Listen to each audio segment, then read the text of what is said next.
राजा श्वेत का चरित्र आप लोग सुने होंगे। राजा श्वेत जो भगवान शिव की आराधना में डूबे रहते, दिन रात भगवान शंकर की आराधना, शिव जी का स्मरण करना, शंकर का भजन करना, शंकर की स्मरण करना, शंकर भगवान को ले जाकर जल चढ़ाना। सारे 33 कोटि देवताओं में केवल एक देव अधिदेव महादेव एक ऐसे हैं जो अपनी मस्ती में रहते हैं महाराज। और दुनिया के लोग उनके भगत भी ऐसे हैं, जब फुर्सत जब फ्री तब लोटा में पानी भरा, शंकर जी को ले जाकर चढ़ा दिया। और कहीं कहीं के तो इतने आलसी कि मंदिर का ही लोटा, कलश भी मंदिर का, शंकर भी मंदिर का और पानी भी मंदिर का, वहीं से भर के वहीं उठा के चढ़ा दे। शंकर भगवान भी मन में सोचे आई काय को, तेरे घर ही आ जाता वहीं चढ़ा देते। दीजे साथ और पोता तो मने ऐसो दीजे, दीजे फूल गुलाब, मारा द्वारिका नाथ, मारा चार भुजारा नाथ। हे प्रभु कृपा, एकादशी भूमि का शयन करो, पत्तल पर भोजन करो और जले हुए भोजन का त्याग करो।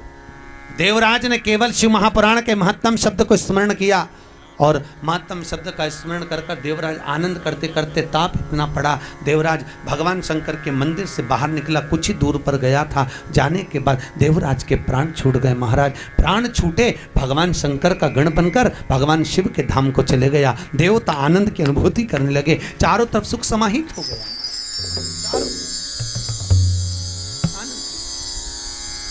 ब्राह्मण कुल में जन्म लेने के बाद भी ब्राह्मण कर्म नहीं कर पाया और ब्राह्मण ना कर्म करने के बाद भी भगवान की भक्ति में डूब गया। समर्पण, बिना समर्पण की श्रेष्ठता नहीं है महाराज। समर्पण की शुद्धता का भाव हो। भगवान शिव की कथा कर रही है, शंकर की कथा वर्णन कर रही है महाराज। भूत बामन भूतेश्वर देवराज का चरित्र कर रहा है। फिर आगे जो चरित्र का वर्णन किया है, भगवान शंकर के आनंद में जो चरित्र का वर्णन किया, एक बिंदुक नाम का ब्राह्मण धन लेकर आता था, धर्म पत्नी को देता था। धर्म पत्नी नहीं, पत्नी को देता था। धर्म पत्नी और पत्नी में जमीन और आसमान का अंतर है, बहुत अंतर है। वेद व्यास जी ने गांधारी के नाम के आगे पत्नी लिखा है। किन्ने? वेद व्यास जी ने क्या लिखा? गांधारी धृतराष्ट्र की पत्नी। रामचरितमानस में तुलसीदास जी ने रावण की धर्म पत्नी मंदोदरी लिखा। क्या नाम लिखा है?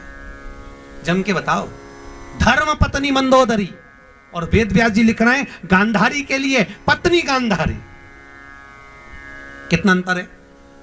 वो धर्म पत्नी, ये पत्नी। तो क्यों लिखा? क्योंकि धर्म पत्नी और पत्नी में जमीन और आसमान का अंतर होता है। पत्नी वो होती है जो पति को पतन के रास्ते पर ले जाती है। पत्नी वो होती है जो पति को सिनेमा घर ले जाती है। पत्नी वो होती है जो पति को मायके ले जाती है। पत्नी वो होती है जो पति को शॉपिंग मॉल ले जाती है। पत्नी वो होती है जो पति को घुमाने फिराने ले जाती है। और धर्म पत्नी वो होती है जो पति को शिव महापुराण की कथा में लाती है।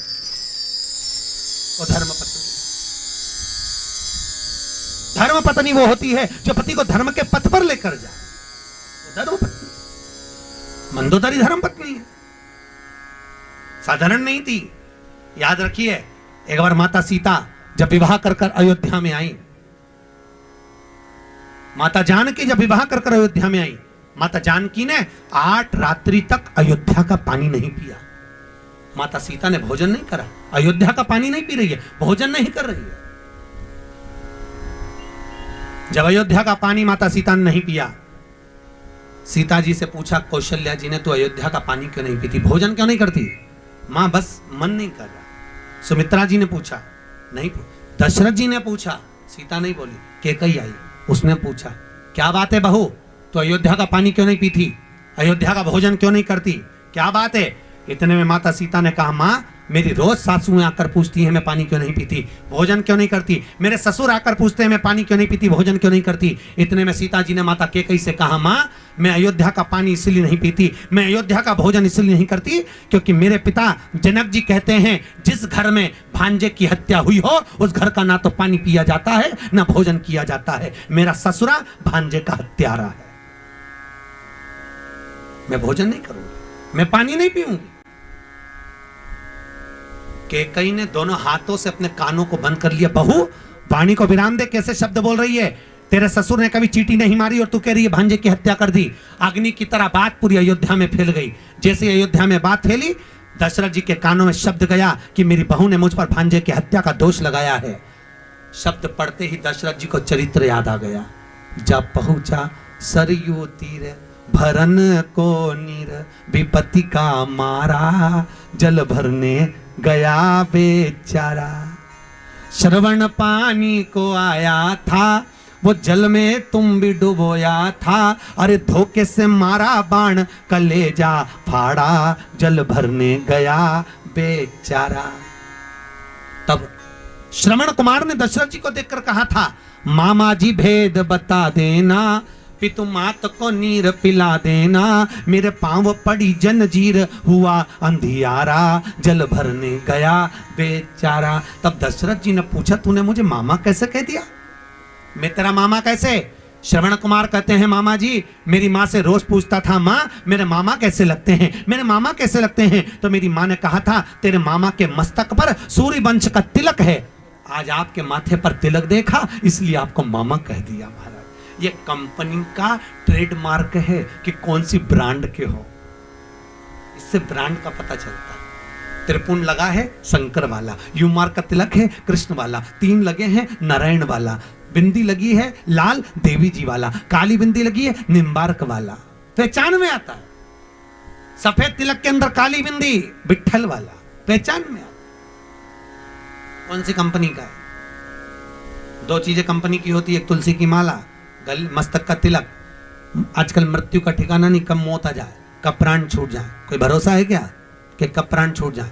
मालूम पड़े प्राण छूटे और मुंह से राम नाम नहीं निकला, भगवान का भजन नहीं निकला तो नरक पड़ जाओगे। इसीलिए गले में तुलसी की माला हो या मस्तक पर तिलक हो, अगर प्राण छूट भी गए, राम नहीं भी निकला, हरि विठल नहीं भी निकला, शंकर का नाम नहीं भी निकला और मर गए, तो मरने के बाद यम के दूत अगर बंदी बनाने आएंगे, तो यम के दूत जब बंदी बनाने आएंगे, माथे पर त्रिपुण लगा देखेंगे तो यम के दूत पहचान जाएंगे कि अपनी कंपनी का माल नहीं है, शंकर जी की कंपनी का है, वही लेकर जाएगा।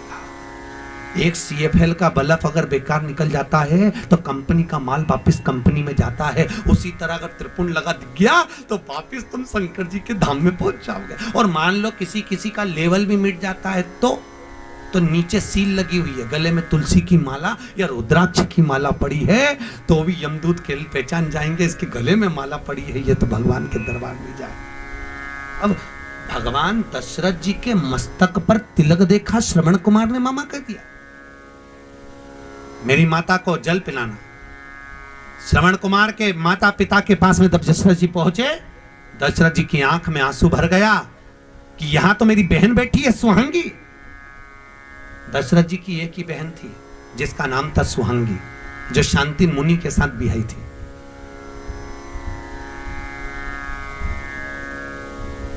यहां मेरी बहन बैठी है। देखा आंख का आंसू दशरथ जी का बहन के पांव पर गिर गया।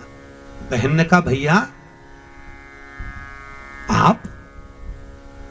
हाँ, तुम्हारे भांजा आने वाला है। भांजा वो जल लेने गया है। दशरथ जी ने पूरा चरित्र सुना दिया, पूरा चरित्र। इतने में जमाई ने श्राप दे दिया, दशरथ मैं अपने पुत्र के वियोग में प्राण त्याग रहा हूं, तुम्हें भी त्यागना पड़ेगा। आज दशरथ जी को वो चरित्र याद आया कि मेरी बहू गलत नहीं कर रही है, मेरे हाथों से भांजे की हत्या हुई है। विश्वामित्र जी जाकर पूछो क्या करा जाए कि भांजे की हत्या का दोष मिट जाए। विश्वामित्र जी ने कहा 10,000 ब्राह्मण को एक जगह पर बिठाकर भोजन कराओ, दक्षिणा देकर विदा कर दो, भांजे की हत्या का दोष मिट जाएगा। वैसा पूछा सीता से, करा दें? सीता जी ने कहा मेरे पिताजी ने ये नहीं बताया। कई बहुएं होती हैं मायके के मेथड से चलती हैं।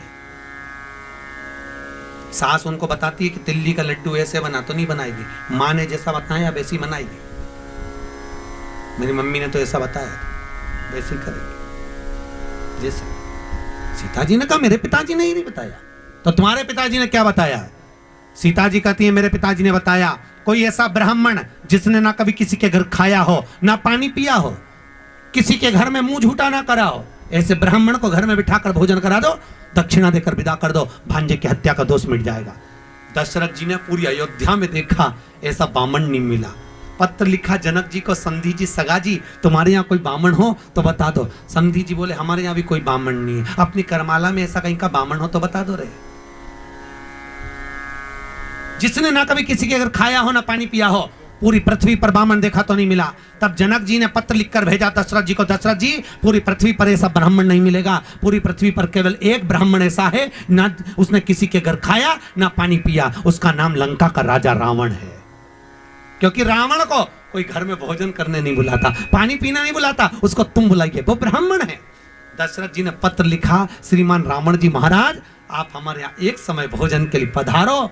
वो पत्र मंदोदरी के हाथ लग गया। और मंदोदरी रावण की कौन है? जम के बोलो, धर्म पत्नी। अब धर्म पत्नी क्या करती है देखो। धर्म पत्नी पहुंची रावण के पास, स्वामी आप ब्राह्मण कुल में जन्मे पर आपने कभी ब्राह्मण कर्म नहीं करा। रावण कहता है मैं ब्राह्मण कर्म तो करता हूं, शंकर जी की पूजन करता हूं, जनेऊ पहनता हूं, त्रिपुंड लगाता हूं, ये ब्राह्मण कर्म नहीं तो और क्या है? इतने में मंदोदरी ने कहा ब्राह्मण कर्म से नहीं कहते, ब्राह्मण कर्म वो होता है जजमान के यहाँ भोजन करने जाओ दक्षिणा लेकर आओ। इतने में रावण हंसकर बोला मेरे जैसे दशानंद को कौन भोजन कराएगा, किसको अपने खजाने खाली करना है? मंदोदरी बोली फालतू की बात छोड़िए, ऐसे जजमान बहुत हैं जो भोजन कराएंगे, आप जाओगे? रावण बोला तू नाम बता मैं चले जाता हूं, जाइए। राजा दशरथ ने तुम्हें भोजन करने बुलाया है। रावण ने अपने मस्तक के मुकुट को जमीन पर रख दिया, क्योंकि रावण बड़ा विद्वान था, उसको मालूम था अहंकार का मुकुट पहनकर जाऊंगा तो मुझे राम नहीं मिल पाएगा, अहंकार छोड़कर जाऊंगा तो राम मिलेगा। मुकुट जमीन पे। रावण गया, किसके कहने पर? अरे बोलो जमके, तो तुम कब कहोगी? वो तो मंदोदरी थी, उसने कहा जाओ राम जी के दरबारे, तो तुम भी रोज जाके बोलोगे कि नहीं बोलोगी? चलो। वो पूछे कहां कथा हो रही है? 7 दिन में एक दिन तो धर्म पत्नी बन जाओ, मेरा निवेदन इतना सा है, उनको भी साथ लेकर। और जो न्याय तो निवेदन है, जो कथा सुनने न्याय माताओं उसको पूरी कथा यहां से जाकर पूरी पूरी सुनाओ। इंदौर की कथा याद आ गई हमको, गुमास्ता नगर में कथा थी, हमने कहा जितनी कथा यहां सुनकर जाओ सारी कथा घर पे सुनाओ। एक नई नवेली बहू, 3 महीने हुए थे शादी के, 3 महीने शादी के, वो रोज जाए कथा सुनाए। एक दिन वो हमारे पास आकर बोली गुरुजी आज मेरा सेठ आया है, पति आया है। मैंने कहा बेन आखिरी में मिलवाना, बेलपत्र देंगे। हो आखिरी में मिलने आए, हमने बेलपत्री दी। हमने पूछा भैया 3 दिन कथा में नहीं आए, आज चौथे दिन कैसे आ गए? उसने कहा गुरुजी सही बोलूं? मैंने कहा बोल। कि गुरुजी रात को 9 से 12 सुनने से अच्छा है दिन में 3 से 6 सुन लूं, क्योंकि पूरी रात बैठ के ये कथा ही सुनाती रहती है। तो तुम भी नियम ले लो, यहां से जाने के बाद पूरी पूरी कथा। ए जी पांव दबा दबा के, गला नहीं, पांव पूरी पूरी कथा कथा। मंदोदरी ने भेज, धर्म पत्नी भेजी और मंदोदरी ने भेजा। पहुंचे रावण, दशरथ जी को मालूम पड़ा लंकाधिपति रावण आया, ब्राह्मण आया है। दशरथ जी तुरंत आए। दशरथ जी ने आकर रावण के चरण धोए। राम जी ऊपर छत पे खड़े हुए देख रहे थे, आज मेरे पिता रावण के चरण धो रहे हैं। राम जी जान गए मेरे पिता ने रावण के चरण धोए हैं तो एक दिन मैं भी इस रावण के चरण जरूर धोऊंगा, क्योंकि जैसा बाप करता है वैसी औलाद करती है। ये भी तो होता है। एक माता पिता ने अपने बच्चे से कहा सुन शाम को गुरुजी आएंगे प्रणाम करना। हो शाम को गुरुजी आए, पिताजी ने कहा चल प्रणाम कर, नहीं करना। पिताजी ने कहा प्रणाम कर, नहीं करना। पिताजी ने 2 धर के दिया, बच्चा रोने लगा। माँ बेटा अपने गुरुजी प्रणाम कर, नहीं करना। माँ ने भी धो दिया, 4 धर के दिया, बच्चा रोए। इतने में गुरुजी ने कहा काय को मार रहे हो कि प्रणाम नहीं कर रहा?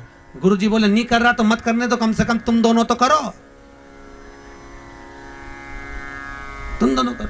अब जैसे ही माता पिता ने प्रणाम करा, बच्चे ने साष्टांग दंडवत कर लिया। उनको देखकर हम सुधरेंगे युग सुधरेगा, हम बदलेंगे। अरे बोलो तो युग बदलेगा, बदलो तो सही। कब बदलोगे? अरे बोलो तो बदलना जरूरी है। दो चीज बहुत जल्दी बदली, एक घूंघट एक मेहंदी। पहले घूंघट यहां था, फिर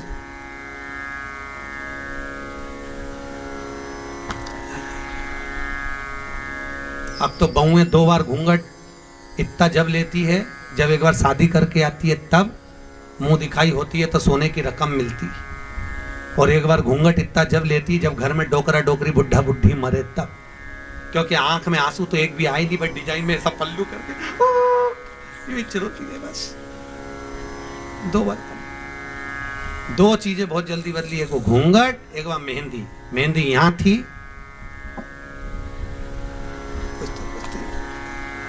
पूना में कथा थी मंगलवार पेट में, तो हमने पूछ लिया, एक बच्ची लगा के, हमने कहा तनु इधर आ, तो क्या हाँ गुरुजी ये तूने क्या लगाया, तो कि वो टेटू आ, टेटू। हमने कहा कितने का लगवाया, कि 700 रुपए का। हमने कहा 700 रुपए तू गौशाला में देती तो बेचारी गाय 1 महीना चारा खाती, फालतू का पैसा खर्च करी है। ऐसे तो कोई भी मन इतना भी कष्ट काय को करा। सबसे सरल महाराज, पहले के समय में 2 दोष नहीं होते थे घर में, एक पितृदोष, दूसरा वास्तु दोष। होता था क्या? पहले घरों में 2 दोष नहीं होते थे, ना पितृदोष होता था ना वास्तु दोष होता था। आज के जमाने में लोग मकान बनाते हैं, घर बनाते हैं तो वास्तु शास्त्री को बुलाते हैं, नक्शा बनवाते समय कहते हैं वास्तु के हिसाब से मकान बनाना, वास्तु के हिसाब से घर बनाना। तो पहले के जमाने में तो लोग मकान बनाते हैं, जिसका मन होता था, पिताजी का मन होता यहाँ बाथरूम बना दो, वहाँ बाथरूम बना दी, यहाँ पर ये बना दो, हॉल बना दो, हॉल बना दिया, जहाँ रसोई घर बनाना वहाँ रसोई घर बना दिया। पिता का मन, घर के लोगों का मन, बुजुर्ग का मन वहां बना देते थे। पर आज के जमाने में मकान पूछ पूछ कर बनाया तो भी घर में रत्ती भर की शांति नहीं, घर में रत्ती भर की लक्ष्मी नहीं, घर में रत्ती भर का सुकून नहीं। घर से बाहर रहती शांति रहती, घर के जैसी अंदर घुसी वैसी अशांति चालू। फिर किसी को बुलाया, हमारे घर में क्या हो गया, वास्तु दोष, पितृदोष। पहले के जमाने में 2 दोष नहीं होते थे, ना पितृदोष होता था ना वास्तु दोष होता था। क्यों? क्योंकि घर के लोग घर के मटके में से, हंडे में से, परिंडे में से, मटके में से पानी लेते थे और पानी ले जाकर अपने घर में से लेकर जाकर शंकर को चढ़ाते थे। तो घर का जो मटका होता है, पानी भरने का जो मटका पात्र होता है, वो पितरों का स्थान होता है। और घर में से जब पानी लेकर जाते थे तो पूरे घर का वास्तु दोष उस पानी के अंदर जाता था, और घर के मटके में से पानी ले जाते थे तो पितृदोष उसमें समाहित होकर चला जाता था। शंकर को चढ़ाने से वास्तु दोष और पितृदोष दोनों समाप्त हो जाता था महाराज, दोनों। अब आज के जमाने में घर का पानी कोई चढ़ाता ही नहीं है, इसलिए घर में दोनों दोष लगे।